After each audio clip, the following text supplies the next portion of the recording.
अभी हाल में ही नासा द्वारा एक मिशन भेजा गया है अंतरिक्ष में, जिसका नाम है यूरोपा क्लिपर मिशन। यह यूरोपा बृहस्पति का एक चंद्रमा है। बृहस्पति के पास लगभग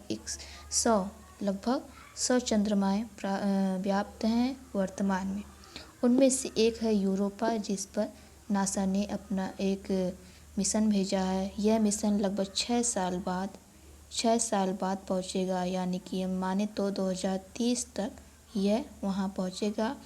और इसका उद्देश्य है कि बृहस्पति के चंद्रमा की बर्फीली सतहों का अध्ययन करना और उस सतह के नीचे महासागरों का होने का साक्ष्य प्राप्त हुआ है।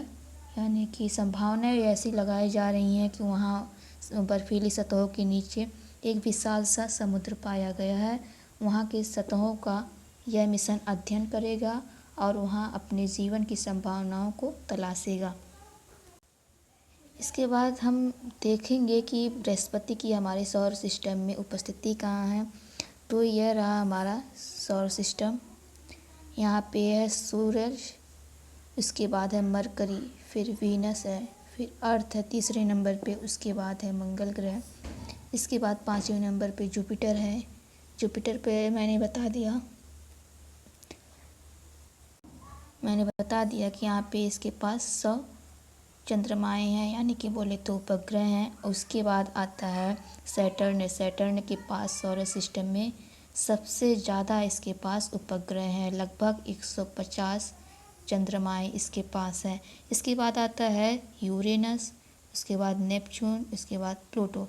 यह 8 ग्रह हैं जो सूरज के चारों ओर चक्कर लगाते हैं। नासा इस मिशन में अगर सक्सेस हो जाता है तो उसको क्या लाभ होगा, या फिर एक मानव जाति के लिए या फिर उन वैज्ञानिकों के लिए किस प्रकार लाभदायक होगा, क्या अलौकिक महत्व इसके हो सकते हैं। अगर यह मिशन सक्सेस हो जाता है और वहाँ पे समुद्रों की प्राप्ति सही मानी जाती है, वहाँ पे पानी लिक्विड फॉर्म में पाया जाता है, यानी समुद्र की खोज होने पे वहाँ की पानी की पर्याप्तता की उपस्थिति अगर पाई जाती है। पानी जीवन के लिए अति आवश्यक तत्व माना जाता है, एक मनुष्य या फिर एक जीव के लिए, जो जीवन की संभावनाओं को इस प्रकार उजागर करेगा कि वहाँ पे जीवन संभावना बढ़ जाती है एक मानव जाति के लिए। इसके बाद दूसरा हम महत्व इसका देखें तो इस चंद्रमा की सतह के अध्ययन से वहाँ पे भौतिक एवं रासायनिक प्रक्रियाओं को समझने में हमें आसानी होगी। इसके बाद हम तीसरा इसका महत्व देखते हैं कि जीवन विभिन्न परिस्थितियों में किस प्रकार विकसित होता है, इसके बारे में वैज्ञानिकों को यह अध्ययन करने से ज्ञान मिलेगा और समझने में भी उनको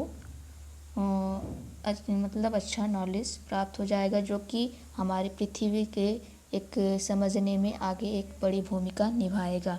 इसके अलावा वहाँ पे पर्यावरणीय असंतुलन एवं ग्रहों के बीच के असंतुलन को समझना एवं पृथ्वी के वातावरण को समझने में भी आसानी होगी। वहाँ के वातावरण की संरचना का विश्लेषण करना एवं अध्ययन से हमें वहाँ पे जो वातावरण है उसका हमें नॉलेज प्राप्त होगा। इस प्रकार यह मिशन अगर सक्सेस हो जाता है तो यह अलौकिक जीवन की संभावनाओं के साथ साथ लोगों की मानवता की समझ को भी विकसित करता है, और वहाँ पे जीवन की संभावनाओं को विकसित तो करेगा ही। यह टॉपिक इतना महत्वपूर्ण हो जाता है, आप इस प्रकार देख सकते हैं कि यूपीएससी ने पिछले लगभग 2017 में ये प्रश्न पूछा जब नासा ने अपना जूनो मिशन भेजा था। ये जूनो मिशन यह था कि यह भी वही था कि यह मिशन जुपिटर की सतहों का अध्ययन करने के लिए भेजा गया था, और यह यूपीएससी ने इसको PYQ के रूप में पूछ लिया। तो आप इस टॉपिक की महत्ता को समझ सकते हैं और इसको गंभीरता से लें। Thank you.